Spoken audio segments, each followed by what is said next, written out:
कभी सोचा है, जो ऑटो हमें सुबह ऑफिस ले जाती है, जो ट्रक रात भर हाईवे पर गरजता है, आखिर उसका खून कहाँ से आता है? नहीं, सिर्फ रिफाइनरी से नहीं, उससे भी पहले। सोचिए, धरती के गहरे अंदर, अंधेरी चट्टानों के बीच, लाखों करोड़ों साल पुरानी मौत और जीवन का एक काला रस दबा हुआ है। आज हम उसी ब्लैक गोल्ड की कहानी सुनेंगे और बीच-बीच में आप खुद से पूछेंगे, ये आखिर कैसे मुमकिन है? अब जरा समय की मशीन में बैठिए और चलते हैं 20 से 30 करोड़ साल पीछे। ये वो समय था जब डायनासोर भी नहीं थे। समुद्र के अंदर छोटी-छोटी एल्गी, प्लैंकटन और समुद्री पौधे भरे पड़े थे। ये जीव मरते, समुद्र की तलहटी में गिरते और फिर नई मिट्टी और रेत की परतें उन्हें ढक देतीं। क्योंकि नीचे ऑक्सीजन नहीं थी, इसीलिए ये पूरी तरह सड़ नहीं पाए। धीरे धीरे ये बदल गए एक काले चिपचिपे पेस्ट में। भूवैज्ञानिक इसे कहते हैं सोस रॉक। सोचिए, जैसे कोई डिब्बा हो जिसमें पतझड़ के पत्तों की जगह समुद्र के लाखों करोड़ों जीव दबे हों, और उस डिब्बे को पकाने के लिए धरती खुद एक प्रेशर कुकर बन गई हो। अब जरा टाइम लैप्स चाहिए।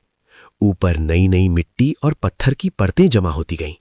नीचे वाली परतें 2 से 4 किलोमीटर तक दब गईं। तापमान बढ़ा 60 से 120 डिग्री सेल्सियस। दबाव इतना ज्यादा कि हमारे किचन के प्रेशर कुकर से हजारों गुना। अब उस ऑर्गेनिक पेस्ट के बड़े बड़े अणु टूटने लगे और उनसे बने छोटे छोटे हाइड्रोकार्बन। यही बन गया क्रूड ऑयल।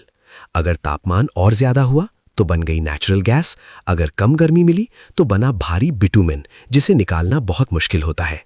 वैज्ञानिक इस सही तापमान वाले क्षेत्र को कहते हैं ऑयल विंडो, यानी धरती के अंदर एक सुनहरी परत। लेकिन कहानी यहीं खत्म नहीं होती। तेल बनने के बाद वो वहीं नहीं रहता।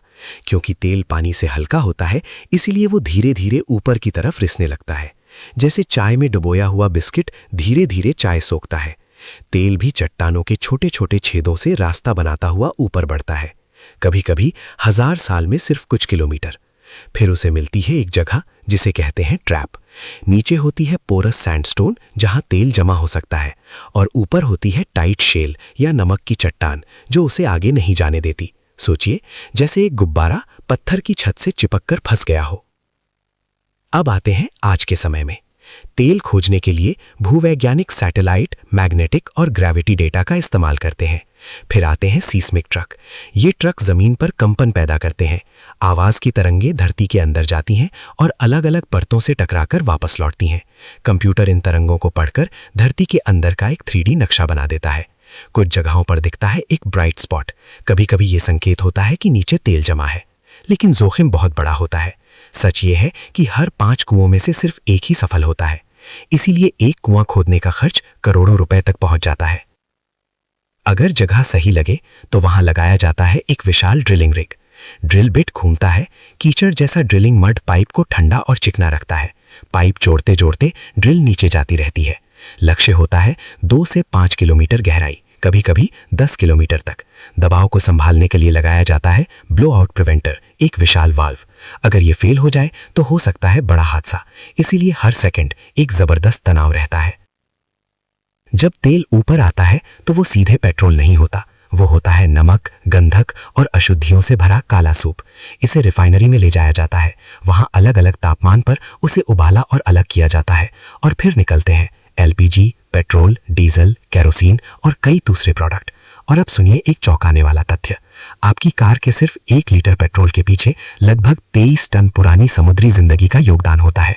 यानी सोचिए, जैसे पूरा ब्लू व्हेल कब्रिस्तान एक छोटी सी बोतल में बदल गया हो। तो अगली बार जब आप पेट्रोल पंप पर नोजल उठाएं, याद रखिए आप लाखों साल पुरानी समुद्री एल्गी को अपनी सुबह की यात्रा के लिए जगा रहे हैं। धरती ने रेसिपी लिखी और इंसान ने सिर्फ ड्रिल चलाया।